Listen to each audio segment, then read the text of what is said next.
Halo semua, jumpa lagi di cerita Meka. Kali ini kita akan membacakan cerita rakyat, yaitu kisah Timun Mas. Bagaimanakah ceritanya? Yuk, kita saksikan videonya. Dahulu kala, di sebuah desa di Jawa Tengah, hidup seorang janda parubaya yang bernama Mbok Srini. Dia juga tidak memiliki anak. Dia sangat kesepian karena suaminya pun sudah lama tiada, dan dia sangat berharap untuk memiliki anak. Dia hanya berharap pada keajaiban. Pada suatu malam, Mbok Srini bermimpi. Dalam mimpi, dia bertemu sosok raksasa. Dia menyuruh Mbok Srini mengambil bungkusan di bawah pohon di hutan tempat dia biasa mencari kayu. Pagi harinya, dia terbangun dan mengingat mimpinya. Meskipun ragu-ragu, Mbok Srini mencoba mencari bungkusan yang ada di mimpinya. Tapi, yang dia temukan hanyalah biji timun. Dalam hati Mbok Srini berkata, "Apa maksud raksasa itu memberiku biji timun?" Di tengah kebingungannya, tiba-tiba datang sosok raksasa besar di belakangnya sambil tertawa. Mbok Srini pun terkejut. "Ampun Tuan Raksasa, jangan memakanku. Aku masih ingin hidup."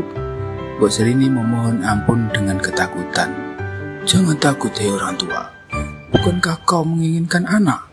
jawab raksasa. "Benarkah?" kata Mbok Srini. "Tanamlah biji itu, nanti kamu akan mendapatkan anak perempuan.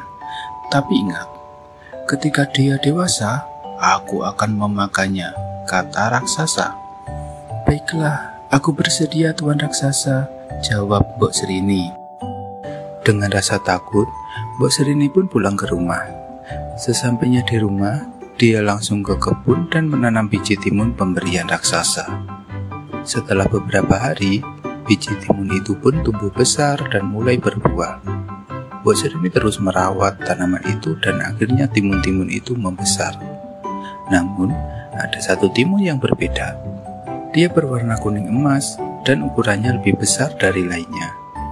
Mbok Srini pun mengambilnya dan membawanya pulang. Sesampainya di rumah, Mbok Srini membuka timun itu. Alangkah terkejutnya dia. Ternyata ada bayi di dalam timun itu. "Oe, oe, oe," suara bayi itu. Mbok Srini begitu bahagia mendengar suara bayi yang sudah lama diharapkan. "Cup, cup, cup, mulai sekarang namamu Timun Mas," kata Mbok Srini. Mbok Srini merawat dan mendidik Timun Mas dengan penuh kasih sayang. Hingga Timun Mas tumbuh menjadi wanita yang cantik dan juga cerdas. Selain itu, dia juga baik hati, sehingga Mbok Srini sangat menyayanginya. Akan tetapi, kebahagiaannya berubah menjadi kekhawatiran. Karena dia dihampiri raksasa yang dulu memberinya biji timun lewat mimpi. Raksasa itu datang menagih janji Mbok Srini. Dia mau mengambil timun mas. Di siang harinya, Mbok Srini begitu cemas dan sedih. Lalu, timun mas pun menghampiri dan bertanya, "Bu, kenapa kamu terlihat sedih?" "Gak apa-apa nak," jawab Mbok Srini. Timun Mas pun merasa sedih melihat ibunya yang murung. Tak mau anaknya ikut sedih, Mbok Srini pun menceritakan kegundahan hatinya. Dia menceritakan asal-usul Timun Mas. Setelah mendengar cerita ibunya, Timun Mas pun merasa takut dan sedih. "Aku tak mau ikut raksasa itu. Aku ingin bersama ibu," kata Timun Mas. Mendengar perkataan anaknya, Mbok Srini pun termenung sejenak. Dia memikirkan cara agar raksasa itu tidak membawa Timun Mas. "Anakku, kamu sembunyilah di kamar. Aku akan mengulur waktu sedikit," kata Mbok Srini. "Baik Bu," jawab Timun Mas. Benar saja, raksasa itu tiba. "Hei wanita tua, mana anakmu?"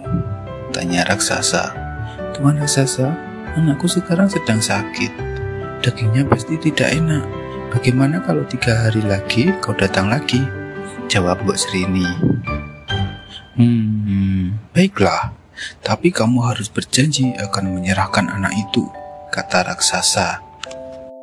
Keesokan harinya, Mbak Serini pergi ke gunung untuk menemui Pertapa, teman suaminya. Dia menceritakan masalahnya kepada Pertapa itu.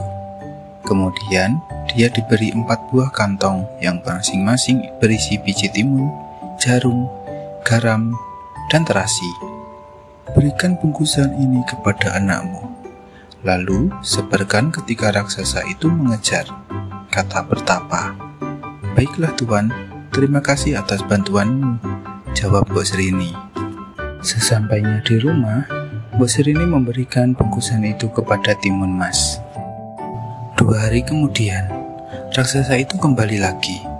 Mbok Serini sudah tidak takut lagi dan menyuruh Timun Mas berlari. Melihat Timun Mas berlari, raksasa itu mengejar dengan cepat.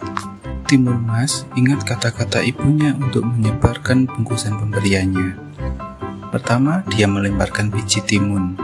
Dengan ajaib, biji timun itu berubah menjadi tanaman merambat dan meliliti raksasa itu. Tapi, raksasa itu dengan mudah lolos.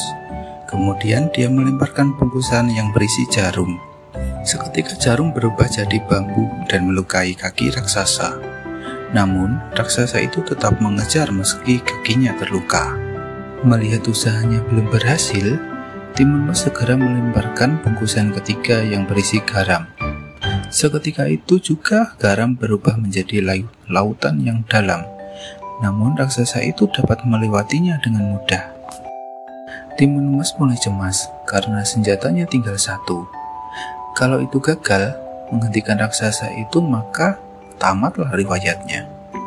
Dengan penuh harap dan keyakinan, ia pun melempar bungkusan terakhir yang berisi terasi. Seketika itu daratan berubah menjadi lumpur mendidih dan langsung menenggelamkan raksasa. Timun Mas pun merasa lega dan pulang ke rumah. Melihat anaknya pulang dengan selamat, Mbok Serini pun bersyukur kepada Tuhan. Sejak itu, mereka pun hidup bahagia. Menegangkan ya? Untung Timun Mas selamat. Nah, dari cerita ini kita belajar kalau orang berniat jahat pasti celaka. Juga jangan mudah berjanji kalau kita belum tentu bisa melaksanakan janji itu. Sekian cerita kali ini, jangan lupa subscribe and share ya. Sampai jumpa di cerita-cerita berikutnya. Bye-bye.